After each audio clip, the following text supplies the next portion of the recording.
তপ্ত সরোবরে লিখেছেন তেজস্মিতা মুর্তজা। পর্ব সংখ্যা ৪। কাঁচা ফুলে সাজানো বাসর ঘরে বসে আছে লাবণ্য। রাত ১২টার মতো বাজে। এখন ঘর ফাঁকা, তবে কিছুক্ষণ আগেও গিজগিজ করছিল লোকে ঘরটা। সকলে বউ দেখা পর্ব শেষ করে চলে গেছে। লাবণ্য খুব হাঁসফাঁস লাগছে। কিছুক্ষণ পর ইরফান এলো ঘরে। লাবণ্য নিজের নখ খুঁড়ছে, মাথাটা ঝুঁকিয়ে রেখেছে নিচের দিকে। ইরফান দরজা বন্ধ করতে করতে বলল, লজ্জা পাচ্ছ নাকি? ছ্যাঃ, এজন্য চেয়েছিলাম বিয়েটা প্রেম করে করতে, যাতে বউ বাসর রাতে লজ্জা না পায়, বরং নিজেই ঝাঁপিয়ে পড়ে আমার ওপর। লাবণ্য চোখ তুলে তাকালো। লোকটার মুখে কি কিছুই বাধে না? ইরফান হাসতে হাসতে এসে বসলো বিছানার ওপর। কি আশ্চর্য! লাবণ্যকে কি দেখতে জোকারের মতো লাগছে? লোকটা এত হাসছে কেন? লাবণ্য ভ্রু কুঁচকায়। ইরফান হঠাৎই একটু এগিয়ে বসলো লাবণ্যর দিকে। লাবণ্য খুব করে চাইলো একটু সরে যেতে, তবে আড়ষ্টতায় পারল না। ইরফান খুব নরম স্বরে বলতে লাগলো, আমি স্বামী হিসেবে কেমন হব তার কোনো নিশ্চয়তা আজ তোমায় দেব না, তবে এত তাড়াতাড়ি তোমার স্বামী হয়ে ওঠার ইচ্ছা নেই। এইটুকু বলে হঠাৎ ইরফানের ভঙ্গিমা বদলে ফুরফুরে হয়ে উঠল। দেখো, আমি স্বাধীনচেতা মানুষ। জীবনে সব ক্ষেত্রে এনজয় করার আছে, আমার বিয়ের ক্ষেত্রেও। তোমার সঙ্গে দেখা হওয়ার পর সাধারণত যা করার ছিল তা হলো প্রেম অথবা বন্ধুত্ব, অথচ তুমি সেসবের কোনোটাই করার মতো মেয়ে নও। এজন্যই তোমাকে সরাসরি আজীবনের জন্য নিজের করার ইচ্ছে মাথায় এলো। নয়তো আর তুমি নিজের আশেপাশে ঘেঁষতে দিতে না। আর সেই হিসেবে এখন সম্পূর্ণ রাইট আছে আমার তোমার পেছনে চিপকে থাকার। এবার বন্ধুত্ব অথবা প্রেম যে কোনোটা করতেই হবে। তারপর প্রেম করার স্বাদ মিটলে অথবা বন্ধু হয়ে চলতে চলতে ভালোবাসা হলে স্বামী স্ত্রী হব আমরা, ঠিক আছে? উঠে দাঁড়ালো। শেরওয়ানির বোতাম খুলতে খুলতে বিরক্ত হয়ে বলল, এবার প্লিজ একটু সহজ হও। আমার সঙ্গে তোমার এই অপরিচিতর মতো আনুষ্ঠানিকতা ভালো লাগছে না। জোরে করে একবার হাসো তো, একদম যেন ঘর বাড়ি কেঁপে ওঠে, যেন সকলের মনে হয় পেতনি জিন ভর করেছে। এখন মনে হচ্ছে কোনো বাক প্রতিবন্ধী বিয়ে করে এনেছি। কথা বলো। শেষের কথাটা কপট ধমকে বলল ইরফান। লাবণ্য বুঝতে পারছে না এই পরিস্থিতিতে তার ঠিক কেমন প্রতিক্রিয়া দেখানো উচিত। হঠাৎই কেন জানি হেসে উঠল নিঃশব্দে ইরফানের কাণ্ড দেখে। ইরফান থেমে যায়। সেও হাসতে হাসতে কোনো মতো একটা টি শার্ট গায়ে চড়িয়ে ড্রেসিং টেবিলের ড্রয়ার থেকে একটা ছোট বক্স এনে লাবণ্যর সামনে রেখে নিজেও বসে পড়ল। সেটা খুলে একটা আংটি বের করলো স্বর্ণের। লাবণ্যর দিকে আংটিটা পরানোর উদ্দেশ্যে এগিয়ে নিয়ে গিয়েও আবার থেমে গেল। বলল, নাও, এটা পরে নাও। ধরো, বন্ধুত্বের তহফা এটা আমার পক্ষ থেকে। লোকটার কথাবার্তা খুব স্বাভাবিক, সাধারণ। এমন ভাবে মুখে স্পষ্ট চঞ্চলতা বজায় রেখে কথা বলছে যেন বহুদিনের সঙ্গী তারা। লাবণ্য অদ্ভুত এক কাজ করে বসলো। হাতটা বাড়িয়ে বলল, আপনি পরিয়ে দিন। লোকটা হাসলো একগাল। তাতেই বোঝা যায় নিজের হাতে আংটিটা পরানোতে কতটা আগ্রহী লোকটা। আর এজন্যই বোধহয় লাবণ্য মানুষটা সে আগ্রহকে এড়িয়ে যেতে পারেনি। ইরফান উঠে দাঁড়িয়ে বলল, যাও, এবার এসব ছালা কম্বল ঝেড়ে এসো। তোমাকে দেখে আমারই ভারী অস্বস্তি লাগছে। লাবণ্য এবার খুব কৃতজ্ঞতাবোধ লাগলো এই লোকটার এই কথাটার জন্য। লাবণ্য যেন লোকটাকে ভালো লাগছে। উফ, এই মরণ খানেক ওজনের সাজ চাপিয়ে বসে আছে সেই কত ঘন্টা ধরে। অথচ সকলে বলে দিয়েছে বর ঘরে না আসা পর্যন্ত সাজ নষ্ট করা যাবে না। লাবণ্য কৃতজ্ঞতা চাপতে না পেরে মেকি করুণ এক হাসি দিয়ে নিজে আনন্দ বোঝালো। এ পর্যায়ে লাবণ্য মুখভঙ্গি বেজায় হাস্যকর ছিল। ইরফান মুচকি হেসে লুটিয়ে পড়ল ফুল ছিটানো বিছানায়। কিছুক্ষণ পর লাবণ্য চেঞ্জ করে এসে দাঁড়ালো একটু সংকোচের সাথে। চোখ বন্ধ অবস্থাতেই তা বুঝতে পারে ইরফান। এক লাফে উঠে দাঁড়ালো। জিজ্ঞাসা করলো, ঘুমিয়ে পড়ো, ক্লান্ত তুমি? লাবণ্য দ্বিধাগ্রস্ত হয়ে দাঁড়িয়ে রইল। ইরফান তা দেখে ভ্রু কুঁচকায়। ভয় পাচ্ছ নাকি? নাটকের নায়িকাদের মতো বিছানা শেয়ার করার সমস্যা থাকার সোফায় ঘুমানোর পরিকল্পনা আছে? আমার রুমের সোফা ছোট, তুমি আটবে না। যদি ভাবো আমি গিয়ে শোবো তো তোমার অবগতির জন্য জানাই, আমি অত ভালো না। তবে তুমি না চাইলেও কিছুই হবে না, সেটুকু কন্ট্রোল আছে আমার। বলেই চোখ মারল ইরফান। লাবণ্য বোকার মতো দাঁড়িয়ে আছে।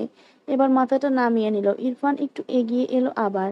তার মুখের দুষ্টুমি ভাব কেটে গেছে এবার। স্বাভাবিক হয়ে বলল, খারাপ লাগবে এক বিছানাতে ঘুমাতে, বুঝতে পারছি হ্যাজিটেশন ফিল করছো। লাবণ্য এবার মুখ খুলল। কিছু বলেছি আমি? নিজেই বলে যাচ্ছেন কখন থেকে। আমি বলেছি আমার সমস্যা আছে? ইরফান এবার গম্ভীর স্বরে বলল, তাহলে সঙ্গের মতো দাঁড়িয়ে আছো কেন? তোমার মুখের ভাব দেখে আমার নিজেরই গিল্টি ফিল হচ্ছে, যেন কোনো জবরদস্তি অশ্লীল আচরণ করে ফেলেছি। তুমি হয়তো ভয় পাচ্ছ আমায়। লাবণ্য এবার একটু লজ্জা পেল। ইরফান বলল, ঘুমাও। আই আই বারান্দায় যাব। নাকি যাবে তুমি? লাবণ্য তৎক্ষণাৎ উপর নিচ মাথা নাড়ে। ইরফান একটু অবাক হলো। সে মোটেই আশা করেনি লাবণ্য বারান্দায় যেতে চাইবে। হালকা কুয়াশা ঢাকা রাত। দুজন মানবী পাশাপাশি দাঁড়িয়ে এই শীতের রাতে নীরবে অন্ধকার বিলাস করছে।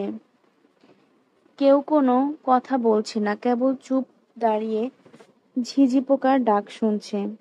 কারো মনোভাব কেউ বুঝে উঠছে না।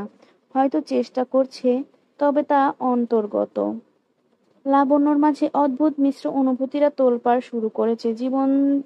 জীবনের ধারাবাহিকতা এত জটিল কেন? জীবন কদমে কদমে বাজি পাল্টায়। গতকাল রাতে লাবণ্য চাপা কান্নায় ভেঙে পড়েছিল এ সময়। আজ সে সম্পূর্ণ নতুন জায়গায়, নতুন একটা অদ্ভুত মানুষ আর কিছু অদ্ভুত গুমোট ভাবনা নিয়ে সদ্য জড়িয়ে যাওয়া মানুষটার পাশে দাঁড়িয়ে আছে। হঠাৎ ইরফান উদাসী গলায় বলে উঠল, ঠান্ডা লাগছে তোমার? যাও, লাগেজ থেকে নিজের গরম কাপড় বের করে নিয়ে আসো। লাবণ্য শ্বশুরবাড়ি যাওয়ার জন্য প্রস্তুত হচ্ছে সকলে। লাবণ্য শ্বশুরবাড়িতে যাওয়ার জন্য প্রস্তুত হচ্ছে সকলে। ফারজাদ গেছে গাড়ি ঠিক করতে। বেলা 11টা পেরিয়ে গেছে। দিলরুবা বেগম দিজাকে তাড়া দিলেন জলদি গোসল সেরে নিতে। আম্মুর দিকে শান্ত চোখে তাকায় দিজা। হঠাৎই দিলরুবা বেগম চোখটা সরু করে বলল, কি হয়েছে তোর দিজা? কয়েকদিন দেখতেছি অন্যরকম চলাফেরা করতেছিস, কি সমস্যা তোর? ভাবভঙ্গি তো ভালো দেখাইতেছে না। দিজা একটু থতমত খেয়ে গেল। যথেষ্ট বুদ্ধিমতী মহিলা দিলরুবা, তার কাছে যেন তেন ভাবে পার পাওয়া যাবে না। দিজা চট করে পরিস্থিতির পরিবর্তন করে নেয়। মুখটা গোমড়া করে, লাবণ্য আপু চলে যাওয়ায় ভালো লাগতেছে না আম্মু। দিজার ভঙ্গিমাটা নিখুঁত ছিল, বলতেও হবে। দিলরুবা বেগম স্বাভাবিক হলেন। এ বাড়িতে একসঙ্গে মানুষ হয়েছে দুজন।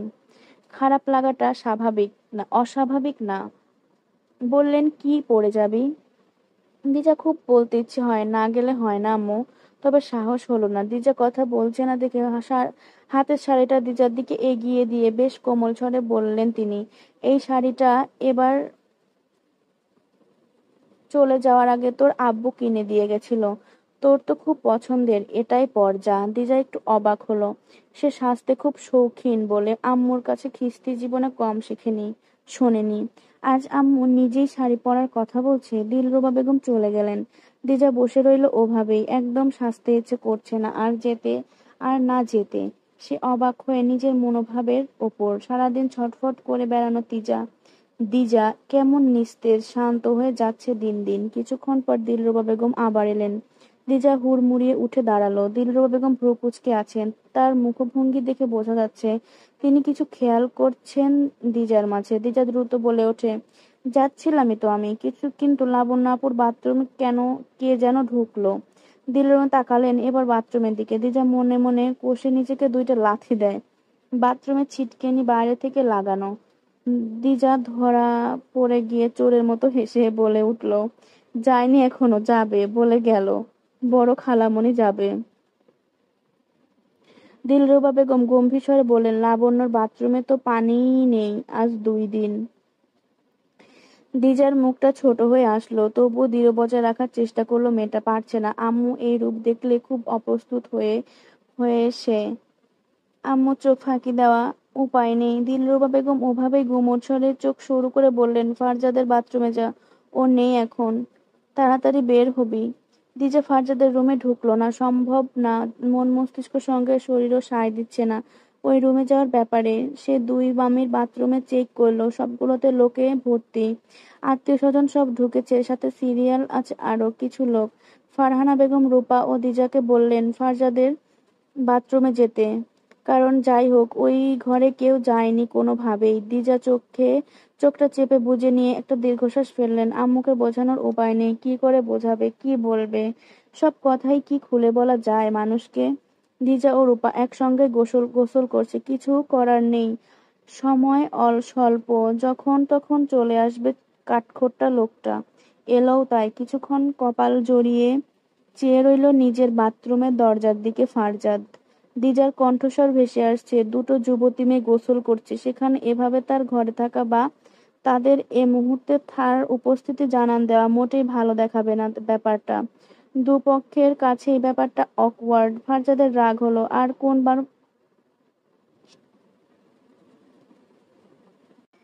কোনো বাথরুম পায়নি নাকি? কিছু না বলে চোখ মুখ কুঁচকে বেরিয়ে গেল রুম থেকে। রূপা বেরিয়েছে আগে। 2 মিনিট পর দিজা গোসল করে বেরিয়ে ঘর ফাঁকা দেখে স্বস্তির নিঃশ্বাস ফেললো। শাড়িটা কোনো রকম গায়ে জড়িয়ে এক দৌড়ে চলে যায় লাবণ্যর রুমে। বড় খালামণি শুয়ে আছেন রুমে। ওরা ঢুকে দরজা আটকাতে গেলে তিনি বেরিয়ে গেলেন। এরপর দরজা আটকে দিল রূপা। ক্ষণে ক্ষণে তার বুক কাঁপছে দিজার। কোনোভাবেই সে ফারজাদকে জানতে চায় না সে তার রুমে এসেছিল, জানাতে চায় না সে তার রুমে এসেছিল। লাবণ্য রুমে ঢুকে কিছুক্ষণ ওভাবে থম মেরে বসে রইল শাড়িটা গায়ে পেঁচিয়ে। রূপার পোশাক পরা প্রায় শেষ। মনকে সে বোঝাতে চাইছে, একটু চঞ্চল হও, অন্তত আজকের জন্য হলেও। মন কথা শোনে না তার তো কারও। অবাধ্য মনের ওপর ক্ষোভ জমেছে দিজার। মন না চাইলেও উঠে দাঁড়ালো শাড়ি পরার জন্য, শাড়ির কুচি বানানোর জন্য। শাড়ির এক প্রান্ত ধরে ওভাবেই দাঁড়িয়ে রইল আয়নার সামনে। আয়নার নিজের প্রতিবিম্ব দেখে একটু থামলো সে। আনমনে তাকিয়ে রইল ওভাবেই। আনখেয়ালি হাতে কুচি করছে। এরই মাঝে বন্ধ দরজাটা খুলে রূপা কখন যে বেরিয়ে গেল, উদাসীনতায় সেদিকে মনোযোগ দিতে পারল না সে। মনটা বড় অচঞ্চল হয়ে আছে, নিস্তেজ মন মস্তিষ্ক। আত্মাধিক জগতের বিচরণ করছে যেন তার। হুট করে দরজা খুলে সেখানে প্রবেশ ঘটে লম্বা এক মানব মূর্তির। এইটুকু আনমনা চোখে আয়নার ভেতরে দৃষ্টিগোচর হতে মস্তিষ্কে প্রতিক্রিয়া সৃষ্টি হলো দিজার। দ্রুত ওভাবেই ঘুরে দাঁড়ালো তড়িৎ গতিতে। ফারজাদের মতো নির্জীব পুরুষটা আজ থমকে গেল আকস্মিক। মস্তিষ্কের অপ্রতিভ সাড়ায় চেয়ে দেখল সামনের সদ্য যুবতী মেয়েটার তড়িঘড়ি শাড়ির কুচি গুজে বুকে আঁচল নেওয়া দৃশ্যটুকু। এরই মাঝে মুহূর্তের মাঝে তার নজর এসেছে যুবতী এক নারীর ব্লাউজের ওপরের উড্ডয়মান ভাঁজটা, অনাবৃত পেট, খোলা গলা, গোটা অর্ধখোলা শাড়িতে এক রূপ মাধুরী। দিজা ততক্ষণে আড়ষ্টতায় ঘুরে দাঁড়িয়ে লজ্জায় সংকোচ চোখটা খিচে বন্ধ করে শাড়ি চেপে ধরে দাঁড়িয়ে আছে। ফারজাদ শুকনো একটা ঢোক গিলে দ্রুত চোখ ফিরিয়ে নেয়। পুরো ঘটনাটা ঘটতে স্বল্প কয়েক সেকেন্ডের বেশি লাগেনি, অথচ ফারজাদের বুক কাঁপছে, ঝিপঝিপ করে অস্থির করে তুলছে, অপরাধবোধ পৃষ্ঠ হচ্ছে মানসিকতা। অমনি ঘুরে দাঁড়িয়ে বেরিয়ে গেল রুম থেকে। সে অল্প কিছুক্ষণ আগে নিজে বাথরুম থেকে দেখে এসেছে দিজাকে। এরই মাঝে লাবণ্য রুমে আলমারির ওপর থেকে লাবণ্যকে দেওয়ার জন্য কিনে রাখা নতুন কম্বলটা নিতে এসেছিল ফারজাদ। নিজের ওপর বেজায় রাগ হলো ফারজাদের। চোখ বুজে ভারী শ্বাস ফেলল। হঠাৎই চোখের সামনে ভেসে উঠল কিছুক্ষণ আগের দৃশ্যটি। ফারজাদ দ্রুত চোখ খুলল, এলোমেলো দৃষ্টি ফেলল চারদিকে। মাথা ঝাড়া দিয়ে কপাল চেপে ধরল আঙুল দিয়ে। মস্তিষ্ক অবাঞ্ছিত ব্যাপার বেশি খেয়ালে রাখে। কি মুশকিল! দিজা বড় খালামণিকে দেখলেন। ফারজাদ বেরিয়ে গেল রুম থেকে।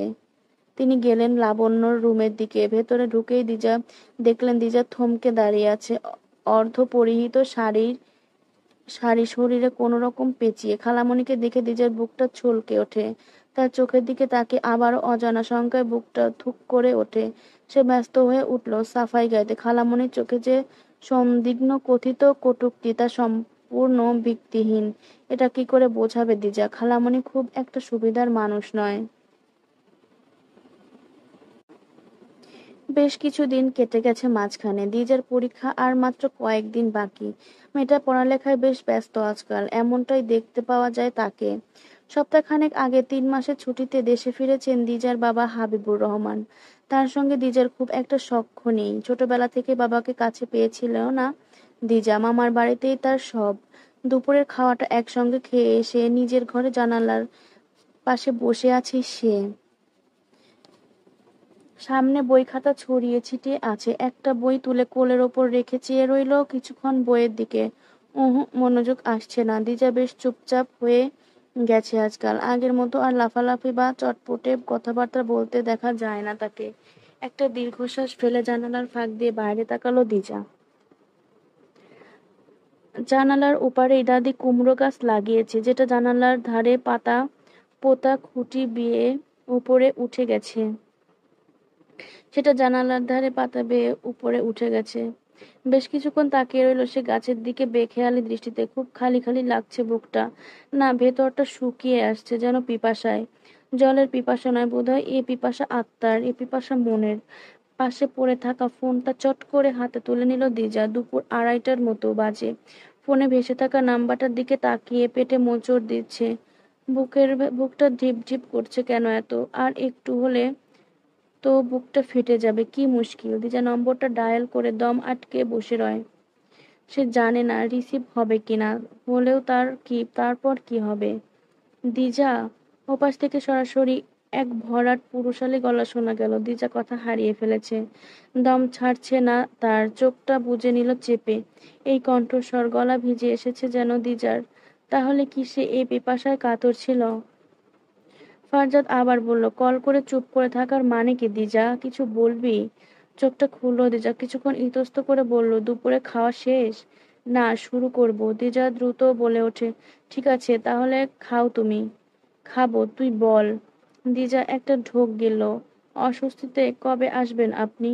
প্রশ্নটা চরম বোকার মতো করেছে মেয়েটা, যেন ওকে অপেক্ষায় রেখে গেছে ফারজাদ। ভ্রুকুচকে ফোন ফেলে ভ্রু কুঁচকে ফেলে ফারজাদ সামান্য কিছুক্ষণ কেউই কোনো কথা বলল না। বেশ কিছুক্ষণ পর নীরবতা ভেঙে দিজাই বলল, একটা কথা বলার জন্য কল করেছি। শুনছি, বল। গতকাল অ্যাডমিট কার্ড আনতে গেছিলাম, সেখানে ওয়াহিদের সঙ্গে দেখা হয়েছিল। তো প্রায় দিনই বাড়ির সামনে দেখি এসে দাঁড়িয়ে থাকে। ফারজাদ দিজাকে অবাক করে দিয়ে ভারী গলায় হেসে ফেলল। তুইও যদি দেখতে না চাস তো ওর দাঁড়িয়ে থাকা দেখিস কিভাবে? দিজার মোটে ভালো লাগলো না কথাটা। তার আর এ ব্যাপারে কোনো কথা বলতে ইচ্ছে করলো না। মনটা আরো ভার লাগছে। তবে কল কাটলো না, ওভাবেই ধরে রাখলো। ফারজাদের নিঃশ্বাসের আওয়াজ কি শুনতে পাওয়া যাচ্ছে? চোখটা বুঝতেই থুতনিটা ভেঙে আসলো মেয়েটার। এই লোকটাকে সে দেখে না প্রায় 2 মাস হলো। অথচ মায়া টান, বুকের তীব্র উথাল পাথাল অনুভূতি কিছুতেই ভাটা পড়েনি কোনো। কেন? ফারজাদের চোখের ওপরের চটা ভ্রুটা একটু সুন্দর, খুব সুন্দর। দেখতে খুব ভালো লাগে দিজার। সে বহু আগেই এই ভালো লাগা টের পেয়েছিল। অথচ এখন এই ভালো লাগার একটা নাম দিয়েছে সে, তৃষ্ণা। অথচ সরোবরে সে সে ডুবেছে তার তরল বড় রুক্ষ তপ্ত। এই তপ্ত সরোবরের জল পান করা দুঃসাধ্য। হঠাৎই ফোনের ওপাশের ফারজাদের আওয়াজ। চোখ খুলল দিজা। পরীক্ষার প্রস্তুতি কেমন? ভালো তবে? ভালো তবে? কার সঙ্গে কথা বলতেছিস দিজা? দিজা চমকে উঠে তাকায়। ফোনটা কান থেকে বিদ্যুতের গতিতে নামিয়ে এক আঙুল কোনোমতো ফোনটা কাটলো দিজা। দিলরবা চোখ ছোট ছোট করে সন্দিগ্ন চোখে তাকিয়ে আছেন। একটা মেয়ের কাছে এরকম পরিস্থিতিতে মায়ের ওই সন্দিহান দৃষ্টি ঠিক কতটা আতঙ্কের তা দিজার বুকে আন্দোলনে খানিক টের পাওয়া যায় বোধহয়। অথচ দিজার মাঝে মধ্যে নিজেকে চালাক মনে হয় বেশ। সে নিজেকে ভালো অভিনেত্রী মনে করে বসে কখনো কখনো। তেমনি এখন পরিস্থিতি লুকিয়ে অতিষ্ঠ ভঙ্গিতে মাথা দুলিয়ে বেশ বেশ বিরক্তি ফুটিয়ে বলল, উফ, এইভাবে ভূতের মতন ঘরে আহো কেন? তোমার সাথে তোমার সাথে কথা তোমার সাথে কথা বলছিলাম রুটিনের ব্যাপারে। অথচ মেয়েটা বোধহয় ভুলে গেছে তার চোখের পাপড়ি এখনো ভেজা। চোখের নিচে কালি দেখে সহজেই আন্দাজ করা যায় বহু রাত মেয়েটা চোখ খুলে কেটেছে। দিলরুবা বেগম গম্ভীর পায়ে হেঁটে এসে খপ করে ফোনটা কেড়ে নিলেন। হাতে নিয়ে স্ক্রিন অন করে দেখলেন লক করা। বললেন, তোমার সাথে কথা বলতেছিলি তো, আমি আশায় এরকম কল কাটলি কেন? আরে চমকে উঠেছি, তোমার এভাবে আশায় হাতের চাপ লেগে কেটে গেল কল। দিলরুবা বেগম কিছুক্ষণ চেয়ে রইল মেয়ের দিকে। দিজা ওই চোখে নজর মেলাতে পারে না। সে একবার তাকাচ্ছেন, আবার চোখ সরিয়ে নিচ্ছে। কিছুক্ষণ পর দিলরুবা বেগম ফোনটা ছুঁড়ে মারলেন বিছানায়। বললেন, ভালো করে পড়, পরীক্ষার আর 2 দিন আছে। ব্যাপারটা এত সহজে ছেড়ে দেওয়াটা ঠিক হজম হলো না দিজার। বুকের কাঁপুনি থামছে না দিলরুবা বেগম চলে যাওয়ার পরেও। তার অজানা এক শঙ্কা হতে লাগলো মনে। সেদিন খালামণি আম্মুকে কথাটা বলার পরেও আম্মু এখন অবধি নীরব। অবশ্য দিজার প্রতি নজরদারি বেড়েছে, বহু গুণে বেড়েছে। একটা মেয়ের অর্ধচরিত শাড়ি পরা অবস্থায় একা রুম থেকে একটা ছেলে বেরিয়ে যাওয়া গ্রাম বাংলার ব্যাপারটাকে মোটেই সহজভাবে নেওয়া হয় না। তাদের কোনো সাফাইয়ের পাত্তা দেওয়া হয় না। যেমনটা দিজাকে কিছু জিজ্ঞেস করা হয়নি আজ পর্যন্ত। অথচ দিজার জীবনধারা খানিক হলেও বদলেছে। অযথায় আম্মুর চোখে সারাক্ষণ সে তার প্রতি সন্দিহান বাঁকা নজর টের পায়। সেও কিছু বলে না, আম্মুও না। দিলরুবা বড় আত্মসম্মানবোধ সম্পন্ন মহিলা। সম্মান জড়িত বিষয়ে তার কাছে প্রশ্রয় পাওয়ার চান্স নেই। আর হাবিবুর রহমান আগুনের দলা। আব্বুর যুক্তি ও মন মেজাজ দেখে দিজার মাঝে মধ্যে মনে হয় আজও তার আব্বু অশিক্ষিত আর কুসংস্কারের যুগের লোক। কেমন যেন শাসিত দৃষ্টিভঙ্গি তার। যদিও দিজাকে তিনি কখনো কোনো রকম গালমন্দ করেনি, তবুও আব্বুর সঙ্গে সে সহজ হতে পারে না। মেয়েটা ওভাবেই থম মেরে বসে রইল। তার বুকটা এখনো মৃদু কাঁপছে বোধ হয়। ইস, জীবনটা কেমন ঘোলা ঘোলা লাগে আজকাল। দিন দিন চঞ্চলতা হারিয়ে যাচ্ছে তার জীবন থেকে। আচ্ছা, জীবন কি এরকমই? উত্তর নেই। কে দেবে উত্তর? অনিশ্চিত এক ভবিষ্যতের দিকে এগিয়ে যাচ্ছে সে। তার আজকাল শুধু তাই মনে হয়। রাজারবাগ পুলিশ লাইনের জলাশয়, 4-5টা নারিকেল গাছে ঘেরা। রাত 11টার মতো বাজছে। ফারজাদ হালকা কুয়াশার ভিড়ে আধো অন্ধকারে নিজের ঘড়িতে সময় দেখলো। জ্যাকেট ভেদ করে প্রবেশ করা ঠান্ডায় মাঝে মধ্যেই গা শিউরে উঠছে। ফারজাদ তাকিয়ে রইল জলাশয়ের কালো পানির দিকে। বুক ফুলিয়ে বেশ দীর্ঘ একটা শ্বাস নিল। পানি থেকে চোখ তুলে শূন্যে তাকালো। তার ট্রেনিং শেষের দিকে। কদিন বাদেই ডিউটিতে জয়েন করবে সে। নিজের প্রতি অভিযোগ করতে বসে যায় সে। তার এই অন্তর্মুখী স্বভাব তাকে সকলে থেকে কত দূরে ঠেলে দিয়েছে বলতে সে চলে এসেছে। সে নিজেই মাঝে মধ্যে নিজের মানসিক হাবভাব বুঝতে পারে না। হঠাৎই দিজার কথা খেয়ালে এলো। সে স্পষ্ট শুনেছে ফুপুর গলার স্বর। তার পরপরই দিজা কল কেটেছে। ফারজাদ নিজের মনেই একবার উপহাসের হাসি হাসল। দিজার পাগলামি বাড়ছে। মেয়েটার সামনে বেশ বড়সড় ধাক্কা খেতে চলেছে। মেয়েটাকে আজও বোঝানো গেল না ফারজাদ মৃত আত্মা, পড়ে আছে তাকে নিয়ে। আজ নিশ্চয়ই বাড়িতে একটা তামাশা হয়েছে। আর ঠিক কিভাবে বোঝালে বুঝবে পাগলিটা?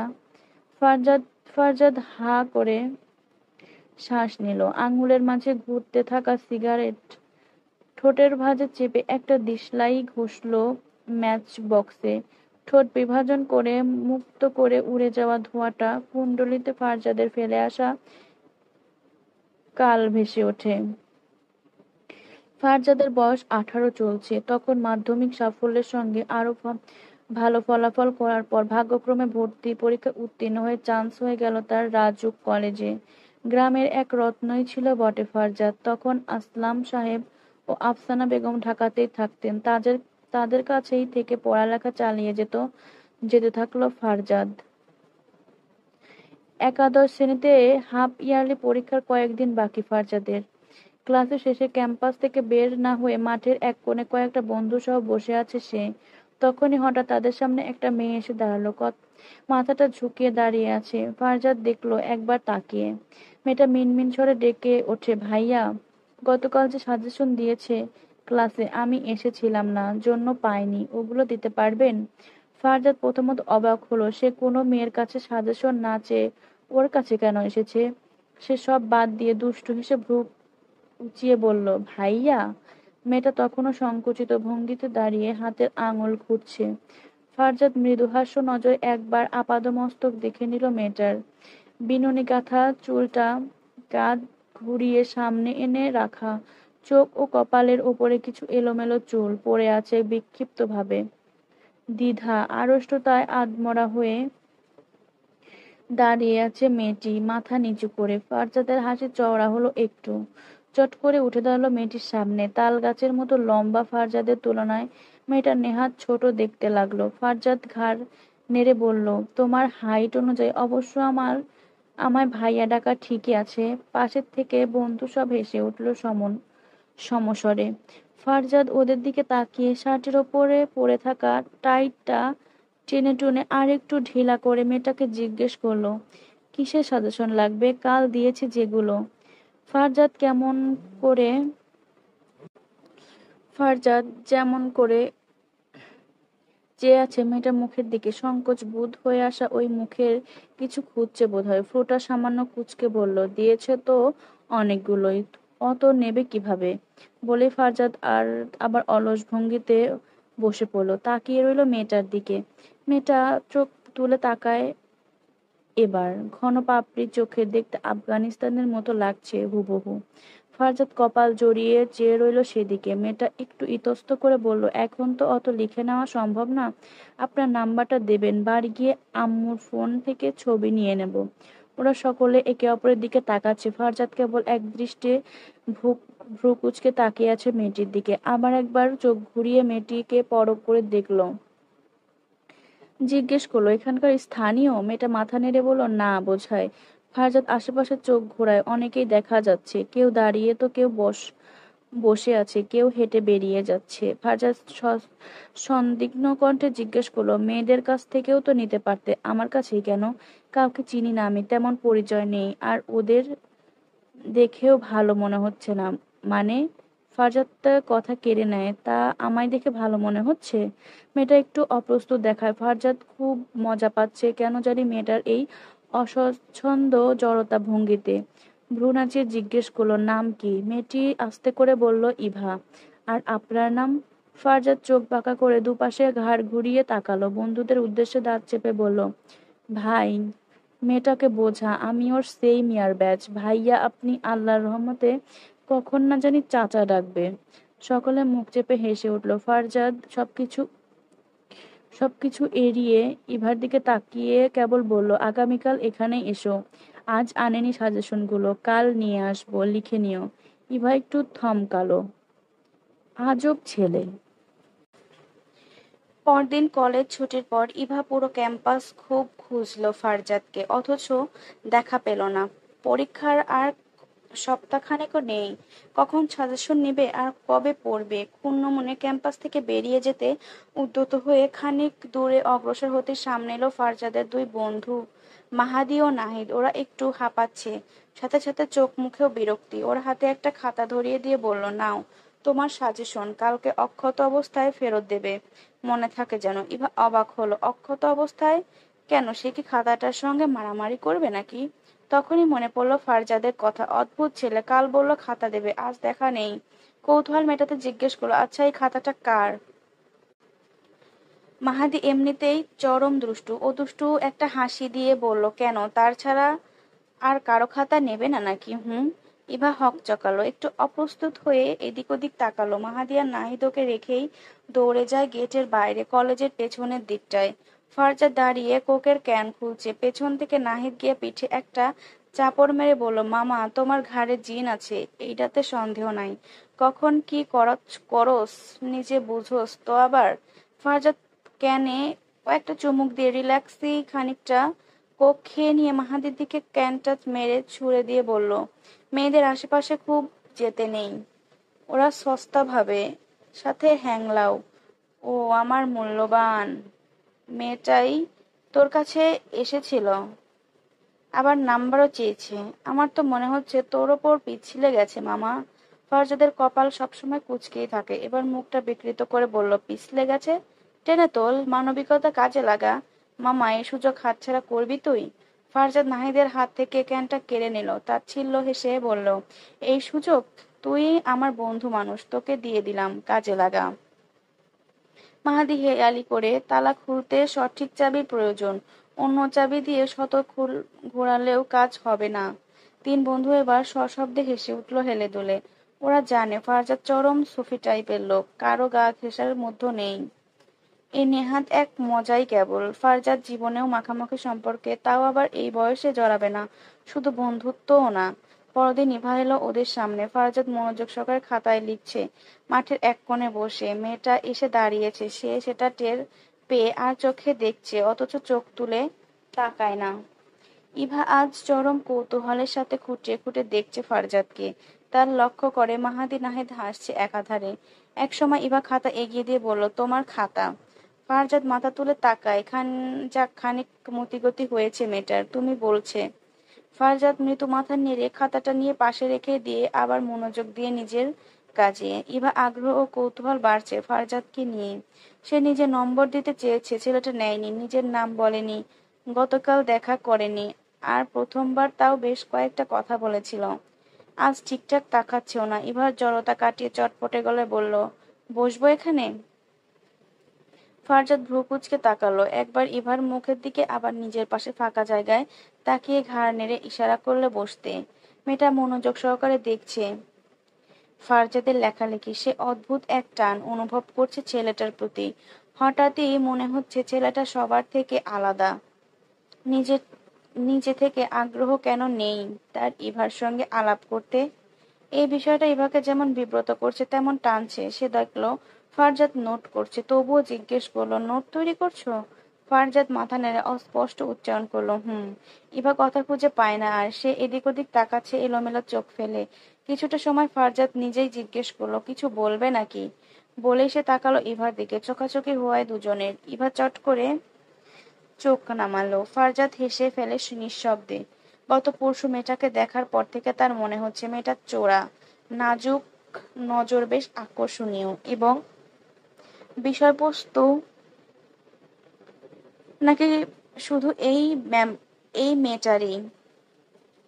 আকর্ষণীয় এক বিষয়বস্তু নাকি শুধু এই মেয়েটারই? আসলে এবার চোখের পাপড়ি জোড়া সুন্দর। ফারজাদ যে কয়বারই তাকিয়েছে, মুহূর্তের জন্য হলেও আটকে গেছে। ইভা বেশ ইতস্ত করে কিছুক্ষণ পর বলল, ফ্রেন্ড হবে আমার? ফারজাদ বিশেষ অবাক হলো না। মেয়েটা আর সবাইকে রেখে ওর ফ্রেন্ড হতে চাইছে, এরকমটা হয়েছে বরাবরই ওর সঙ্গে। হয়তো ওর নিজেকে গুটিয়ে চলা স্বভাবের জন্যই মানুষ আগ্রহী হয় ওর মাঝে। ফারজাদ জিজ্ঞেস করলো, ঢাকাতে তো নিজস্ব বাসা না, কোথা থেকে এসেছো? বাবা বড় পুলিশ কর্মকর্তা, ঢাকাতে বদলি হয়েছে, এজন্যই এখন আপাতত ঢাকা আছি। আর তুমি? ফারজাদ বুঝলো এজন্যই মেয়েটা সবার সঙ্গে স্বাভাবিকভাবে মিশতে পারছে না। ছোট থেকে এভাবে জায়গা বদলে মানুষ আর পুলিশের ছেলেমেয়েদের জীবনযাত্রা এমনিতেই একটু এক একঘরে টাইপের হয়। তবে এবারের কথাটা ইভা তুলনামূলক চটচটে কণ্ঠে বলেছে। ফারজাদ দেখলো মেয়েটা সহজ হচ্ছে ওর সঙ্গে। বলল, আমি কুমিল্লা থেকে এসেছি, চাচার বাসায় থেকে কলেজ করছি। তোমার নাম বলো। তোমার নাম তো বললেও না এখনো। ওপস, বলিনি। ফারজাদ ইয়াজরান খান। ইভার মুখে ভঙ্গি দেখে মনে হলো তার খুব পছন্দ হয়েছে নামটা। প্রসন্ন চিত্রে মেয়েটা হাসলো। ফারজাদের আচমকা মনে হয় মেয়েটা সুন্দর, খুব সুন্দর, আদুরে। ফারজাদ যখন অন্যদিকে তাকাচ্ছে, ইভা ওকে দেখছে, এটা বুঝতে পেরে ফারজাদ বারবার ইভার দিকে ফিরে তাকিয়ে ওকে বিব্রত করছে। এই যে মেয়েটা খুব অপ্রস্তুত হচ্ছে। ফারজাদের মজা লাগছে খুব। মাহাদি আর নাহিদ ওদিকে স্ট্যাচুর মতো বসে আছে। তারা কোনো প্রতিক্রিয়া দেখাতে পারছে না আপাতত। হঠাৎই ইভা হুড়মুড়িয়ে উঠে দাঁড়ালো। তাকে বিক্ষিপ্ত দেখায়।